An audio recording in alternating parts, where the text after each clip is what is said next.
बिस्मिल्लाहिर्रहमानिर्रहीम। अस्सलाम वालेकुम नाज़रीन, आप देख रहे हैं news one tonight with me Syed Asim Raza. और आपको बताते चलें कि आज के हवाले से कुछ जिसे कहते हैं ना कि फेस ऑफ की बात हो रही है, कुछ मान लो कुछ मनवा लो, कुछ रास्ता हमें भी दो कुछ रास्ता ख़ुद भी लो। बैकडोर डिप्लोमेसी के हवाले से मैंने कहा था कुछ मुज़ाकरात के ख़ात्मे के बाद भी, ये 2 हफ्ते पहले हमने इस बात का जिक्र किया था कि वो डोर ओपन है और काम चल रहा है, और काम चलते चलते अब कुछ दो और लो की बात हो रही है, कुछ दबाव डाला गया, कुछ खान साहब को मनाने की बात की जा रही है। फिर उसके अलावा जजेस ने 5 जजेस इस्लामाबाद हाई कोर्ट के वो सुप्रीम कोर्ट चले गए। सीनियरिटी लिस्ट जो नई बनी और कायम मकाम जो chief justice Islamabad high court बनाए गए उनको चैलेंज किया गया और आर्टिकल 200 का हवाला दे के कहा गया कि उसका गलत इस्तेमाल किया गया या उसकी खिलाफ वर्जी की गई। उसके साथ साथ अगर हम बात करते हैं कि नए सूबों के क़याम के हवाले से एडमिनिस्ट्रेटिव मसाइल, गवर्नेंस के जो बहुत बड़े मसाइल हैं उन पे भी हम बात करेंगे, क्योंकि इस्लामाबाद में एक ऑर्गेनाइजेशन के तहत IPRI के तहत एक ग्राउंड टेबल हुई थी और उसके अंदर बड़ी खूबसूरत बात की गई थी। और ये बहुत पुरानी डिमांड है, यानी कि इस डिमांड को अगर हम देखा जाए तो इसके अंदर बहुत सारे पहले बातें हो चुकी हैं। जनूबी पंजाब सूबे की बात थी, हज़ारा के हवाले से बात थी, बलूचिस्तान के हवाले से, पंजाब के हवाले से, सिंध के हवाले से, इन तमाम हवालों से बात की जाएगी। लेकिन इस वक्त हम बात करेंगे पाकिस्तान तहरीक इंसाफ और हुकूमत के दरमियान बैकडोर कुछ आपस में राब्ते हैं और क्या कुछ हो रहा है। इस हिस्से में हमने दावत दी है बैरिस्टर तैमूर मलिक साहब को, सीनियर रहनुमाए तहरीक इंसाफ के। तैमूर साहब खुशामदीद। जी अस्सलाम वालेकुम। जी सर जी, सुनने में तो ये आ रहा है कि कुछ मान रहे हैं कुछ मनवा रहे हैं, क्या इसमें कोई हकाइक हैं? ये जी ऐसी बातें मेरे ख्याल में हुकूमती बेंचेस से ही सुनाई देती हैं जब उनको लगता है कि दरवाजे शायद सारे बंद हो गए हैं, जो वो मुलाकातें बंद कर देते हैं खान साहब के साथ, तो उसके बाद खुद ही इस तरह के शोशे छोड़ते हैं कि जी कुछ लोग कुछ लोगों शायद की बातें कुछ हो कुछ रही हैं। कुछ और लोगों की हो रही हूँ मुलाकातें।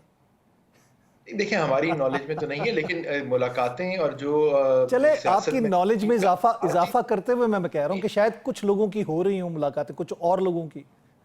खुशाइन है। मैं ये कहूँगा कि देखें सियासत में बातचीत का अमल तो जारी रहना चाहिए। दरवाजे नहीं हम बंद किए जाते।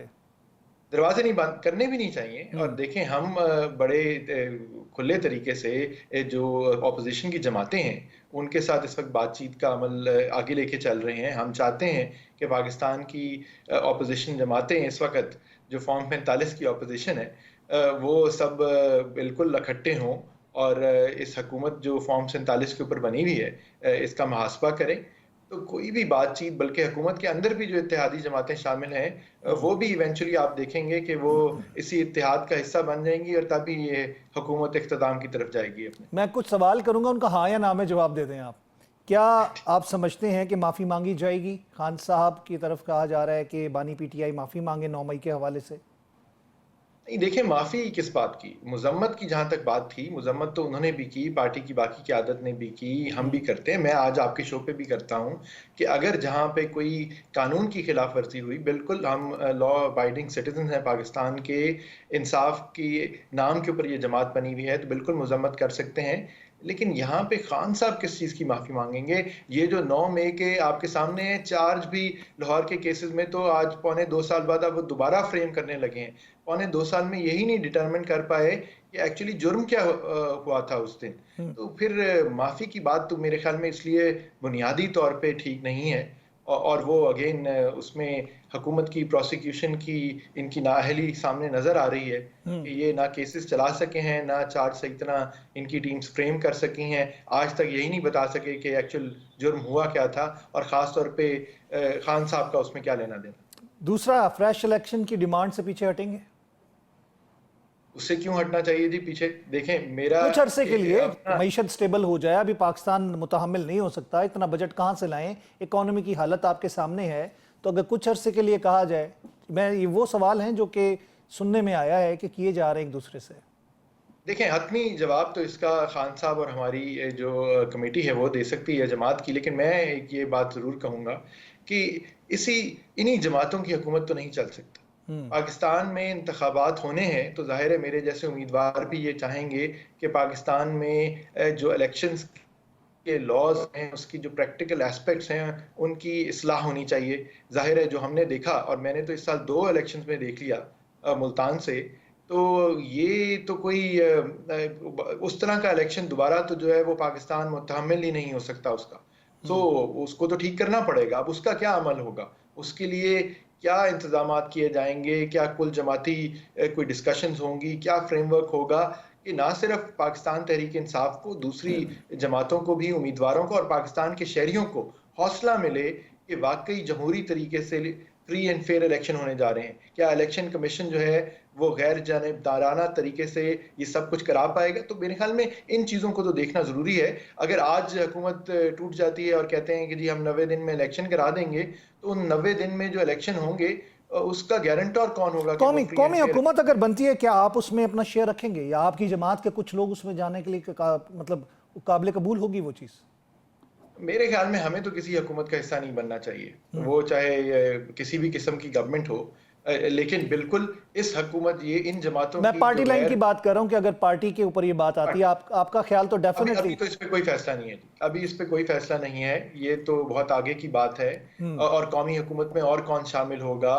क्या वो एक टेक्नोक्रेट्स की हुकूमत होगी कि पाकिस्तान की सारी जमातों की, उनकी रिप्रेजेंटेशन के हिसाब से, उनको जो वोट मिले नहीं थे फॉर्म नहीं, अगर 45 के मुताबिक, उसके टेक्नोक्रेट भी हुए हिसाब तो से? आपकी रजामंदी से ही होंगे ना, उनके नाम जब जाएंगे तो अपोजिशन की तरफ से ही नाम बिल्कुल। बहुत सारे जाते हैं।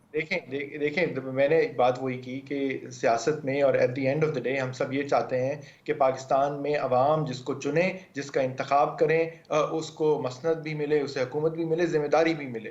तो कहा अगर यह उस जा रहा तरह है, कहा यह जा रहा है तैमूर साहब के जाते हैं, अदलिया के कुछ जो जजेस की बात की जा रही है, इस्लामाबाद हाई कोर्ट के 5 जजेस ने जिस तरह सीनियरिटी को भी चैलेंज कर दिया और कायम मुकाम चीफ जस्टिस जो हैं उनकी तैनाती को भी चैलेंज किया, कहा यह जा रहा है कि इसके बैक पे भी पाकिस्तान तहरीक इंसाफ है। नहीं, देखें, इसका पाकिस्तान तहरीक इंसाफ से बिल्कुल कोई ताल्लुक नहीं है। पाकिस्तान की अदलिया के जिन जजेस का आप जिक्र कर रहे हैं, वो अपनी इम्पार्शियलिटी, इंडिपेंडेंस, अपनी प्रोफेशनलिज्म के लिए जाने जाते हैं। इस्लामाबाद हाई कोर्ट ने इन मुश्किल तरीन अदवार में कानून का बड़ा, इन जजेस ने कानून का अलम बुलंद करने की कोशिश की है और करते रहे हैं। तो उनके साथ जो ज्यादती हुई है उसका उन्होंने बड़ा फॉर्मल और लीगल प्रोसेस खुद लिया है। और उन्होंने वहाँ पे उनके वकील भी, मेरे ख्याल में मुनीर मलिक साहब और सलाहुद्दीन अहमद साहब हैं, उनका पाकिस्तान तहरीक इंसाफ से दूर दूर तक कोई ताल्लुक नहीं है। उन्होंने ये फाइल की है तो शायद बिल्कुल मुस्तकबिल में हो जाए, अपना कानूनी हक इस्तेमाल किया। शायद मुस्तकबिल में हो जाए, क्योंकि इस वक्त पीटीआई में तो आप समेत हम कहते हैं बहुत सारे जो लॉयर्स हैं वही छाए हुए हैं, हमारे जो लीडर्स हैं वो तो कहीं नजर नहीं आते, या शायद वो जेलों में जो मेन थे। देखें, पाकिस्तान तहरीक इंसाफ, हर जो शख्स हक के लिए खड़ा हो, इंसाफ के लिए खड़ा हो, सच के साथ खड़ा हो, उसके साथ बिल्कुल खड़ी हो सकती है। और हम तो ये कह रहे हैं कि ये अदलिया में जिस तरह अब जुडिशल पैकिंग की गई है कोर्ट की, एक कोर्ट की नहीं पाकिस्तान भर में जिस तरह अपॉइंटमेंट्स हुई हैं, ये जिस तरह chief justice Islamabad high court के, उनको मुल्तान से ला के Lahore high court Multan bench से लगाया गया, तो इन चीज़ों के ऊपर सवाल तो उठते हैं और हम सवाल कानूनी तौर पे बतौर वकील अपनी बार्स में उठा रहे हैं और उठाते रहेंगे। तो आज जो मुलाकात लेकिन हुई आपके वफ्द की चीफ जस्टिस के साथ, अपना मामला है। जिस तरह कल हमने देखा कि हुकूमती वफ्द से मुलाकात हुई थी चीफ जस्टिस की, और अब अपोजिशन के लोगों से मुलाकात हुई, क्या मुद्दा उठाया आप लोगों ने वहाँ पे? आप लोगों ने नाइंसाफ़ी की बात की, किस किस चीज़ों को आप लोगों ने हाईलाइट किया, और आपको क्या उम्मीद है कि चीफ जस्टिस ने जो मुलाकात रखी थी इसका क्या असर आगे नज़र आएगा? देखें, जो चीफ जस्टिस ने मुलाकात की, हमारे भी वफ्द के साथ मुलाकात हुई, उसमें हमारे वफ्द ने उनको बहुत क्लियरली ये बताया कि जी क्या क्या नाइंसाफियाँ पाकिस्तान तहरीक इंसाफ से मुंसलिक अफराद के साथ होती आई हैं, उसमें अदलिया का क्या रोल है। बेल्स जो है नहीं लग रही, बेल कन्विक्शन के अगेंस्ट, फॉर एग्जांपल गुजरांवाला में जिन वर्कर्स की कन्विक्शंस हुई उनकी अपील अभी तक नहीं चल रही। जो हमारे कायदीन कैद हैं, ख़ास तौर पे लाहौर के अंदर शाह महमूद कुरैशी साहब हो गए, सेनेटर इजाज़ चौधरी, डॉक्टर यास्मीन राशिद, महमूद रशीद, उमर चीमा, उनकी जिन केसेस में उनकी बेल नहीं हो रही, उन्हीं केसेस में हज़ारों वर्कर्स की 9 मई 2023 से आज तक बेल्स हो चुकी हैं। तो क्या वजह है कि इनकी नहीं हो रही? ये भी तो बाहर जाके, मुल्क से बाहर तो नहीं जा रहे, ये ट्रायल फेस कर सकते हैं।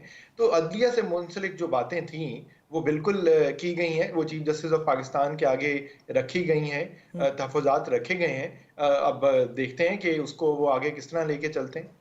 लेकिन आपको तसल्ली मीन्स कि आपका इत्मीनान है, क्योंकि क्रिटिसिज्म में तो हमने देखा सोशल मीडिया में जो आपके लोग हैं اور جس طرح وہ تنقید کا نشانہ چیف جسٹس کو بنا رہے ہیں، تو آپ لوگوں کو امید ہے کہ آپ کی آج کی میٹنگ کا کوئی نتیجہ نکلے گا؟ دیکھیں امید تو ہر وقت رکھنی چاہیے. ہم کیا کریں؟ اب اس وقت جو ملٹری ٹرائلز کا سویلینز کا کیس چل رہا ہے سپریم کورٹ میں چل رہا ہے، بلکہ آئینی بینچ کے آگے چل رہا ہے. ہمارے سارے جتنے سینئر وکیل ہیں وہ سلمان راجہ صاحب سے اعتزاز احسن صاحب پاکستان پیپلز پارٹی کے ہیں، حامد خان صاحب، لطیف کھوسہ صاحب، فیصل صدیقی، عزیر بھنڈاری، سب پیش ہو رہے ہیں. اب ہم کیا کریں؟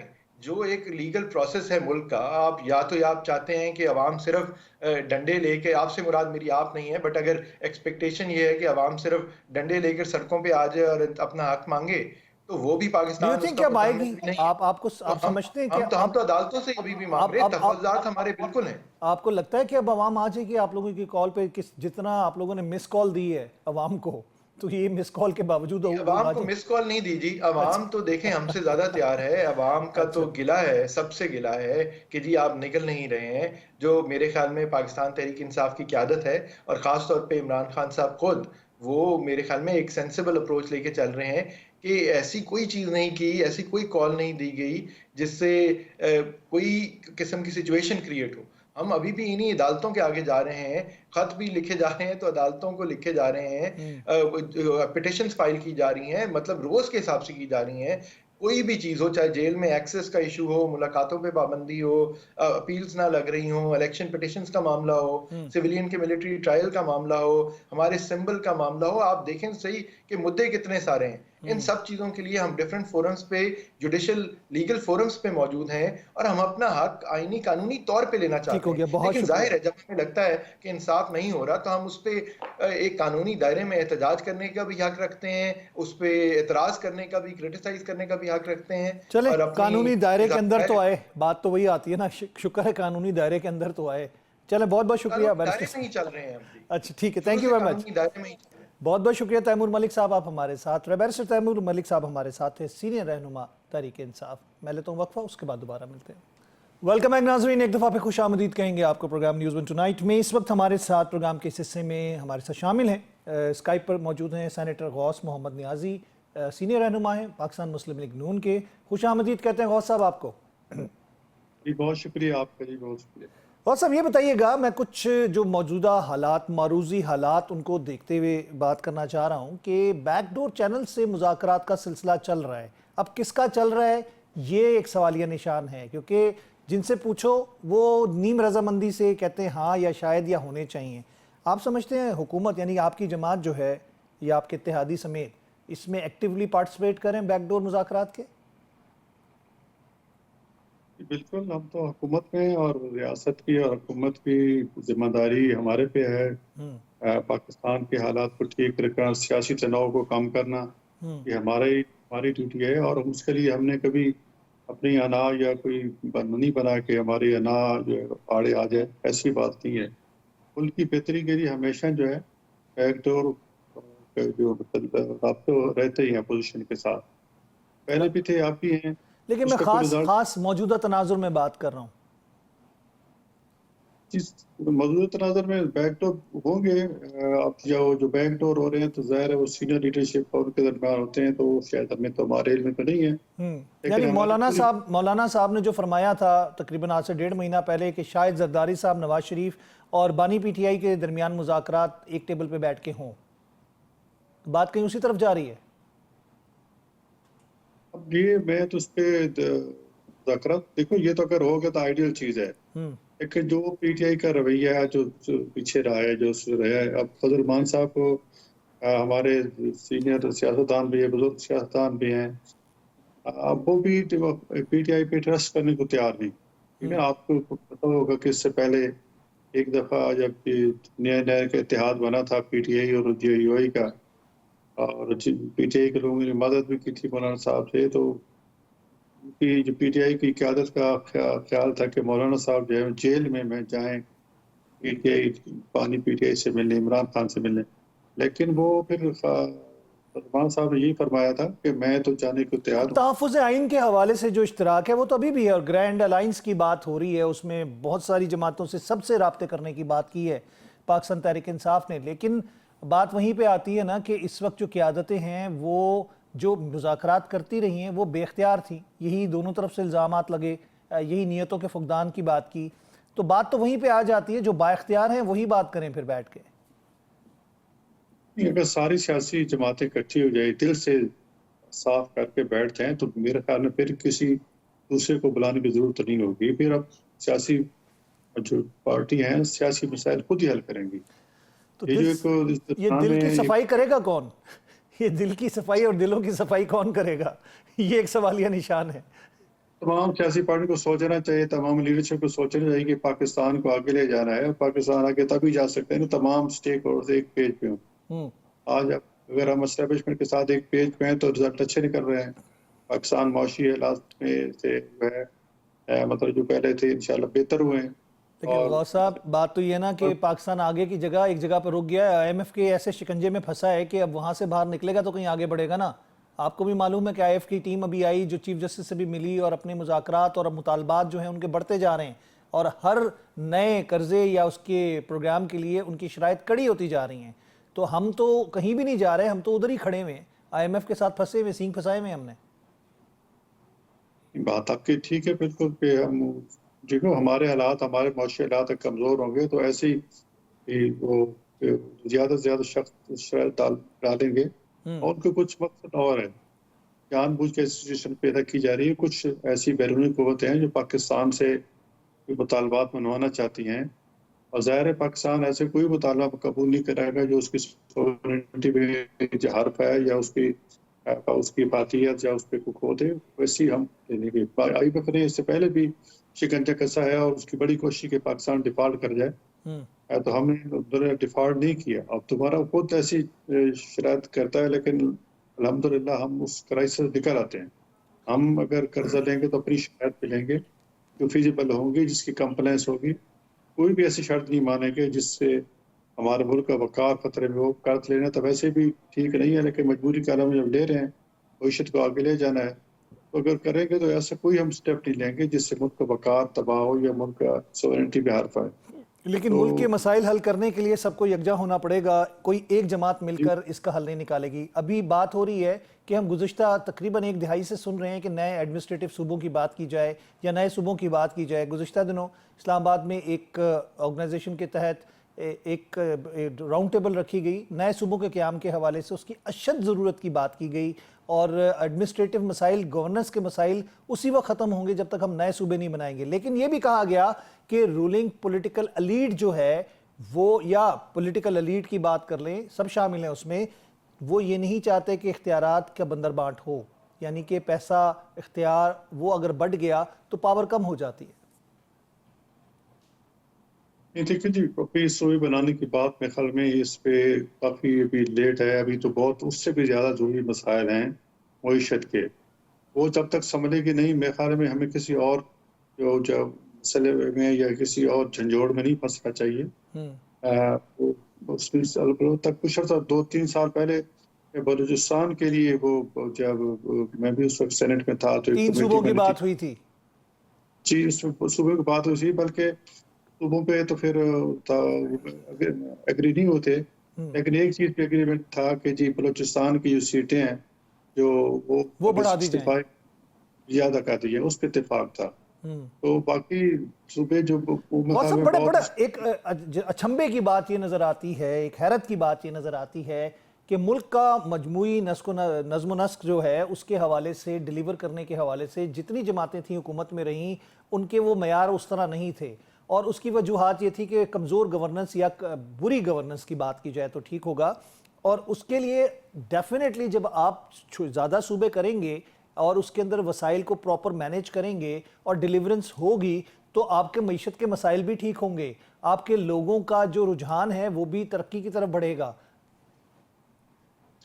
جی بالکل، آپ کی بات ٹھیک ہے۔ دیکھو گورننس تب ٹھیک ہوتی ہے یا ڈیلیوری تب ہوتی ہے جب آپ کو 2/3 میجارٹی ہو یا کم از کم سمپل میجارٹی ہو۔ آج ہمیں ہر ایک سٹیپ کے لیے تمام سیاسی 4-5 ہمارے ساتھ دیہاتی ہیں ان کے ساتھ جانا پڑتا ہے، اور لازمی نہیں ہوتا کہ جو ہم سوچ کے بیٹھے ہوتے ہیں اگلی وہ مان جائیں، ضرور ان کو اپنا ایک ویژن ہوتا ہے، وہ اس طرح گورننس ضرور متاثر ہو رہی ہے۔ میں کہوں کہ بالکل آئیڈیل گورننس ہے، ایسی بات نہیں ہے۔ تو ہمیں کئی مسائل کا سامنا ہے، لیکن हमने जमहूरियत को आके लेके चल रहे हैं, सबके साथ लेके चल रहे हैं। अलबत्ता पंजाब में आप देख रहे हैं कि माशाल्लाह बड़ी अच्छी गवर्नेंस है, महंगाई भी कम है और लेकिन लोगों को लेकिन लेकिन रिलीफ लेकिन है। सेनेटर साहब, गौस साहब, इसमें एक चीज़ ये आती है कि सादकाबाद और लाहौर में कितना फासला है? तकरीबन आपको 1.5 दिन तो सिर्फ लाहौर पहुंचने में सादकाबाद से लग जाता है, और अगर कम से कम भी तो आप लगाएं तो 10 घंटे तो आपके कहीं नहीं गए। आप मुझे ये बताइएगा कि जिस बंदे को पंजाब से या अपना कोई मसला हल करवाना है, उसको सादकाबाद से जब लाहौर आना पड़ता है तो कितना तकलीफ दे होगा उसके लिए, और किस हद तक डिलीवरी होगी वहाँ पे सादकाबाद में? क्योंकि लाहौर सेंट्रल पंजाब तक पहुँचते पहुँचते उसके बाद सादकाबाद जो बॉर्डर है सिंध और पंजाब का, क्या समझते हैं कि हमें अशद ज़रूरत नहीं है? क्योंकि हर जगह तो हमने देखा नहीं है कि दूध की नहरें और शहद की नहरें बह रही हैं।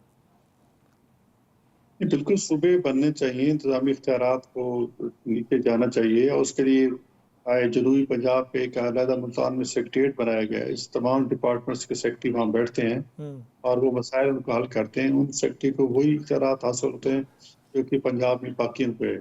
तो एक सेक्रेटेरिएट उनके लिए बनाया गया है, वहाँ काम भी हो रहे हैं, लोग मसाइल भी हल हो रहे हैं।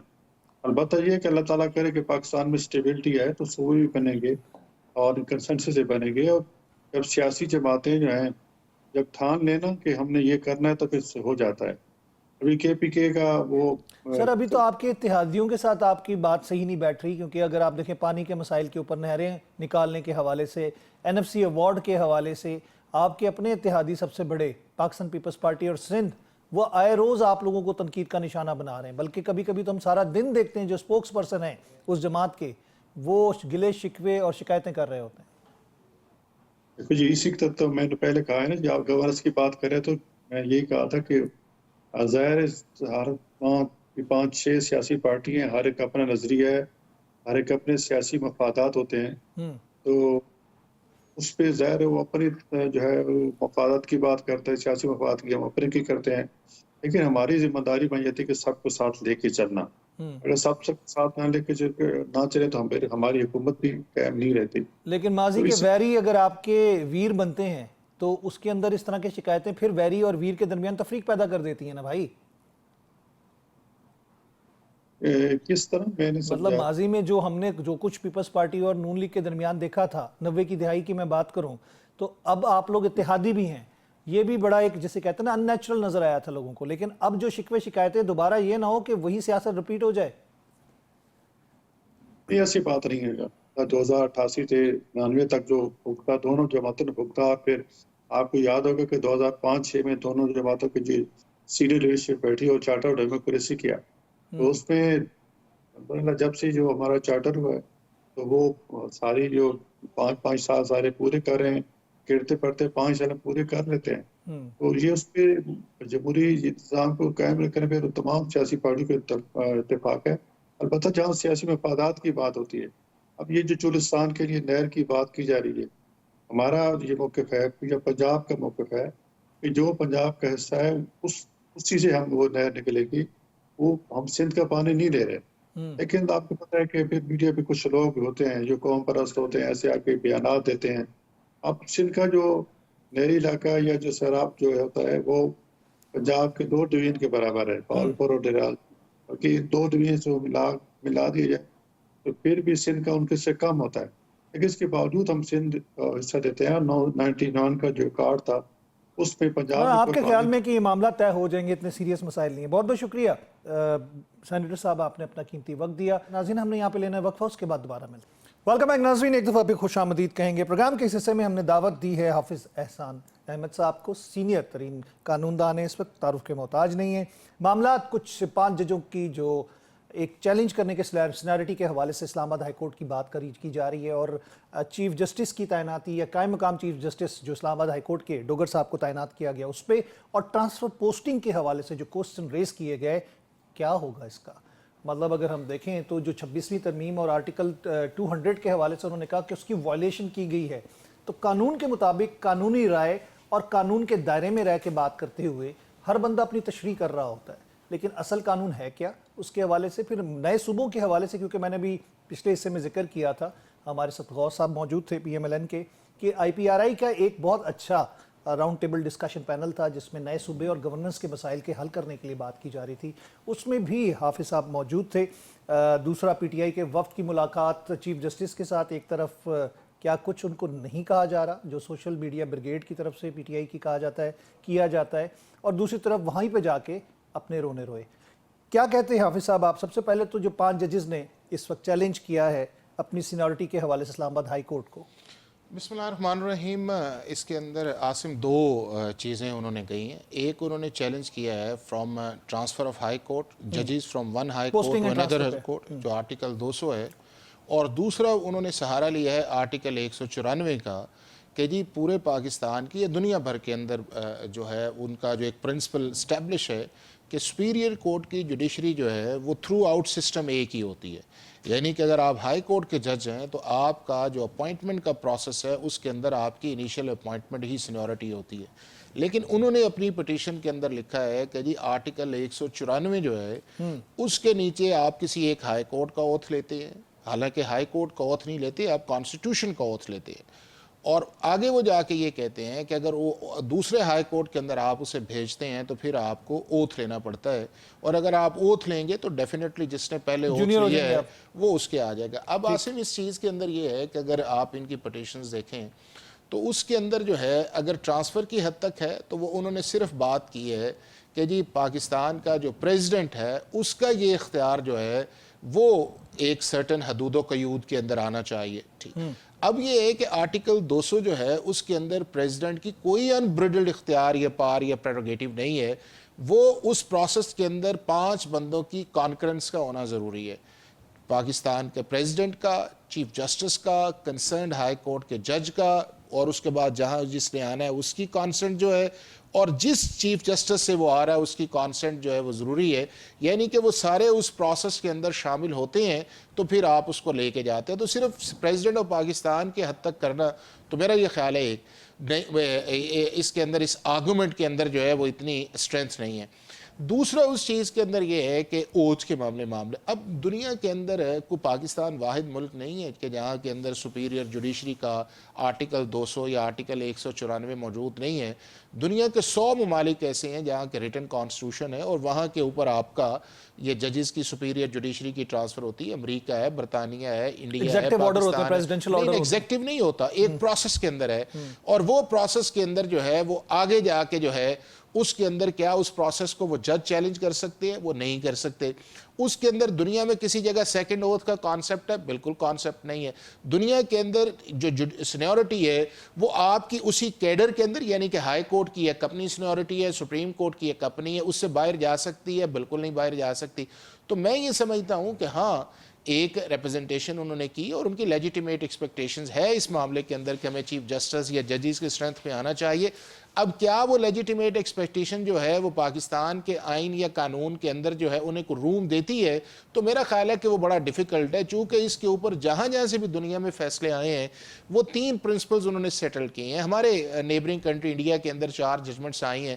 نمبر 1 انہوں نے یہ کہا ہے کہ اگر کسی جج کی کسی ایک ہائی کورٹ کے اندر اپوائنٹمنٹ ہوتی ہے تو اس کی سینیورٹی اس کیڈر کے اندر پوری انڈیا کے اندر ہے، یعنی کہ انیشیل اپوائنٹمنٹ ہی اسی کے اندر.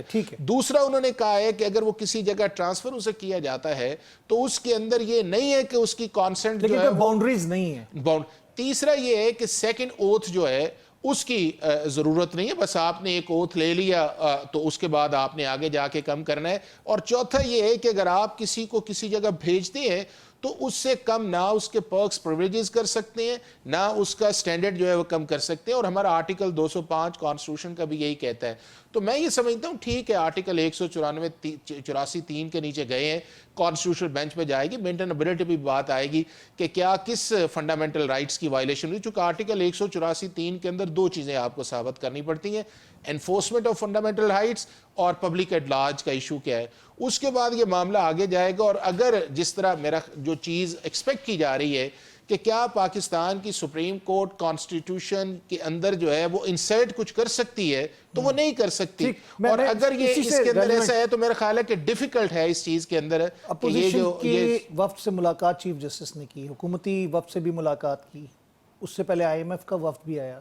کیا آپ سمجھتے ہیں چیف جسٹس کا یہ ڈومین ہے کہ وہ اس طرح ملاقاتیں کریں، पोजीशन हुकूमत और IMF बैन अल-अक़वामी इदारे के एक डेलीगेशन से?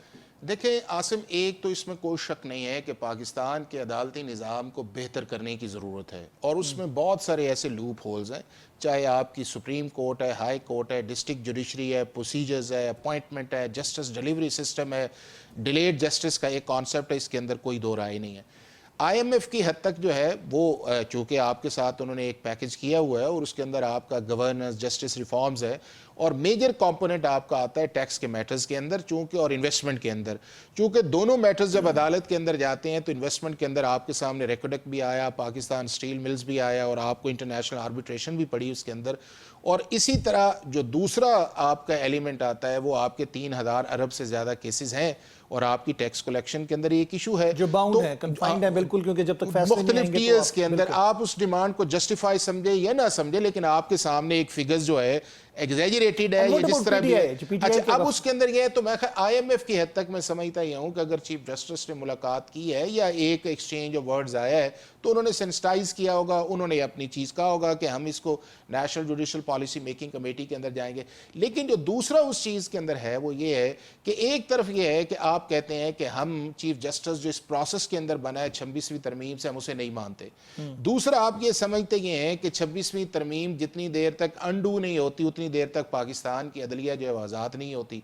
तीसरा ये है कि आप कभी भी जब किसी के पास जाते हैं तो हमेशा जाके आप जो है अगर आपका मामला को पेंडिंग है या आपका कोई केस चल रहा है तो आप उन इश्यूज़ पे बात नहीं करते, आप सिस्टम पे बात करते हैं। तो बज़ाहिर आज की जो मीटिंग से मुझे लगा है वो ये है कि जो उनके पार्टीज़ के ग्रीवेंसेस थे या उनकी लीडरशिप के कंसर्न से वो उन्होंने बताए हैं, बाकी उन्होंने तारीख मांगी है कि हम आपको वो रिटर्न दे देंगे। लेकिन अगर इस कॉन्टेक्स्ट के अंदर जाया जाए तो मेरा ख्याल है कि चीफ जस्टिस साहब को, कोई भी पाकिस्तान का चीफ जस्टिस हो, वो डेफिनेटली कंसर्न्स होता है, लेकिन 3-4 चीज़ें बड़ी इंपॉर्टेंट है। आप किस जगह मीटिंग कर रहे हैं, आपका एजेंडा क्या है, आपकी इस वक्त एनवायरनमेंट इस सिचुएशन के अंदर क्या है, इंटरनल जुडिशरी जो है उसके अंदर आपका क्या इस वक्त रिफ्ट है, सारी चीज़ें क्या। तो अगर उन कॉन्टेक्स्ट के अंदर देखा जाए तो मेरा ख्याल है कि चीफ जस्टिस साहब अगर इस तरह की सीरीज ऑफ मीटिंग्स का इनिशिएटिव ना लेते तो वो ज़्यादा बेहतर था। लेटर्स लिख के कह देते कि जी आप इनको बताएं, ये एडवाइजरी हो जाती, एडवाइजरी का। और दूसरा ये जो है कि अगर एक तरफ ये आप कहते हैं कि जी आप आईनी तरमीम भी नहीं मानते और फिर चीफ जस्टिस के पास जाते हैं, उनके घर चले जाते हैं और फिर उसके बाद आप जाके ग्रीवेंसेस आप देते हैं, और जब आपको पता है कि पाकिस्तान का चीफ जस्टिस जो है 26वीं आईनी तरमीम के बाद ना सुओ मोटो ले सकता है, ना केस फिक्स कर सकता है, ना कॉन्स्टिट्यूशनल बेंच के अंदर वो उसका मेंबर है, ना किसी को एडवाइस कर सकता है, और अगर केसेस फिक्सेशन आपके ऑर्डर रही हैं उसके अंदर मेजॉरिटी उसे चाहिए, तो मेरा ये ख्याल है कि ये अगर ना जाते तो इनके लिए भी ये इस चीज़ का मुनासिब था। मैं आगे जो बढ़ना चाहूँगा, जो सूबों के क़याम की बात हो रही है, नए सूबों के हवाले से, जिस सेशन में आप भी थे राउंड टेबल में, रुकावट कौन है सबसे बड़ी? कहा जा रहा है कि जो पॉलिटिकल एलीट है वो इसकी मुखालफत करिए, क्यों जो डिवाइड हो जाएंगे आपके वसाइल, सारे पैसा डिस्ट्रीब्यूट हो जाएगा, पावर्स कम हो जाएंगी।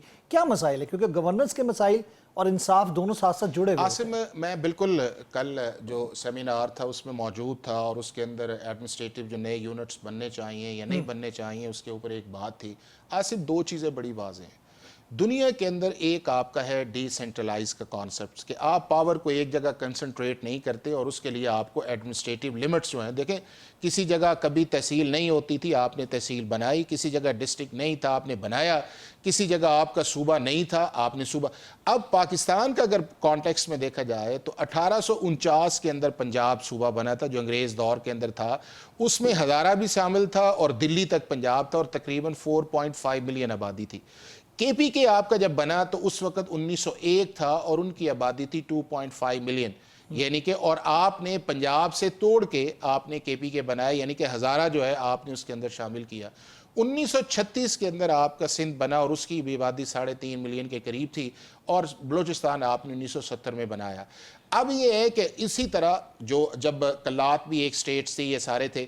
अब जब पाकिस्तान और इंडिया बने, सब कॉन्टिनेंट बना, तो इंडिया ने काम, ये एक तो उन्होंने पहला कॉन्स्टिट्यूशन बनाया जो 1950 में बना, दूसरा उन्होंने 1956 के अंदर एक स्टेट्स रीऑर्गेनाइजेशन एक्ट जो निकाला और उन्होंने 3-4 फैक्टर्स रखे कि आपकी जो है लिंग्विस्टिक क्या है, एरिया क्या है, जियोग्राफी क्या है, और दुनिया के अंदर 5-6 मैटर्स करते हैं। एक आपकी करती करती है, पॉपुलेशन करती है, दूसरा आपकी एडमिनिस्ट्रेटिव कन्वीनियंस निकलती है, आपकी लॉ एंड ऑर्डर एक सिचुएशन उसके अंदर आती है, आपकी इकोनॉमिक वायबिलिटी उसके अंदर आती है, और एक जो इंपॉर्टेंट उसके अंदर आता है वो ये आता है कि आप ट्रिकल डाउन इफेक्ट करना चाह रहे ताकि आपकी एडमिनिस्ट्रेटिव जो है स्ट्रॉन्ग है।